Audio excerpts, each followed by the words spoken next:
करोड़ों के पत्राचार घोटाला मामले में गिरफ्तार किए गए शिवसेना के सांसद और वरिष्ठ नेता संजय राउत की आज ईडी कस्टडी खत्म हो रही है। कस्टडी खत्म होने के चलते आज ईडी उन्हें फिर से मुंबई की पीएमएलए कोर्ट में प्रोड्यूस करेगी। इस वक्त संजय राउत बलाड स्टेट इलाके में जो ईडी का दफ्तर है यहीं पर उन्हें रखा गया है कस्टडी मिलने के बाद। और जिस तरह से 2 अगस्त को पीएमएलए कोर्ट ने कस्टडी दी थी, उसके बाद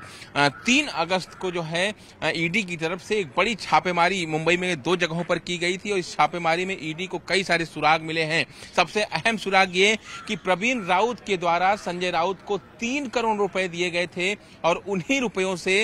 अलीबाग में जो जमीन खरीदी संजय राउत ने, दादर में जो फ्लैट खरीदा संजय राउत ने, उन्हीं पैसों से ये फ्लैट खरीदा। ये ईडी के हाथ दस्तावेज लगे हैं और इन्हीं दस्तावेजों के आधार पर आज संजय राउत की कस्टडी एक बार फिर से लेने की कोशिश ईडी करेगी। ईडी की पूरी कोशिश होगी कि ज्यादा से ज्यादा कस्टडी ली जाए कोर्ट में और उसके बाद संजय राउत से ज्यादा पूछताछ की जा सके। दरअसल जिस तरह से संजय राउत के लगातार ये कह रहे थे कि उनके पत्नी के खाते में जो पैसे जमा हुए थे वो उधार के तौर पर आए थे और बाद में वो पैसे वापस भी कर दिए गए थे, लेकिन जिस तरह से ईडी ने 2 जगहों पर छापेमारी की और इस छापेमारी में कई सारे ऐसे सुराग उनके हाथ लगे, कई सारे दस्तावेज ऐसे हाथ लगे और इतना ही नहीं, एचडीआईएल के पूर्व अकाउंटेंट का बयान भी ईडी ने दर्ज किया है। यानी कुल मिलाकर तमाम सबूत ईडी ने ऐसे तैयार कर लिए हैं जिसके आधार पर आज कस्टडी लेने की कोशिश ईडी की टीम करेगी। और यहां पर संजय राउत की मुश्किलें बढ़ भी सकती हैं, क्योंकि जो 3 करोड़ के लेन देन की बात है कि प्रवीण राउत ने सीधा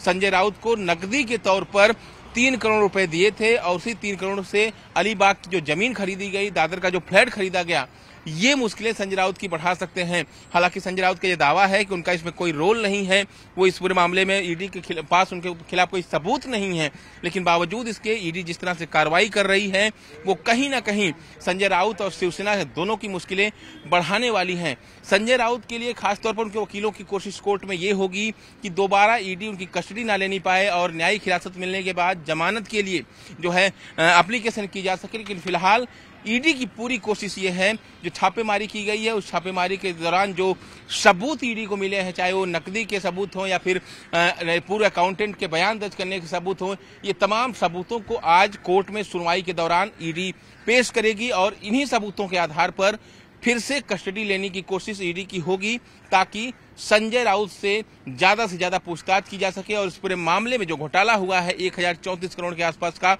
उसमें तह तक पहुंचा जा सके और कौन कौन से लोग इसमें शामिल और हैं उनको पकड़ा जा सके। कैमरा दिग्विजय के साथ दिवाकर सिंह, न्यूज़ 18 इंडिया, मुंबई।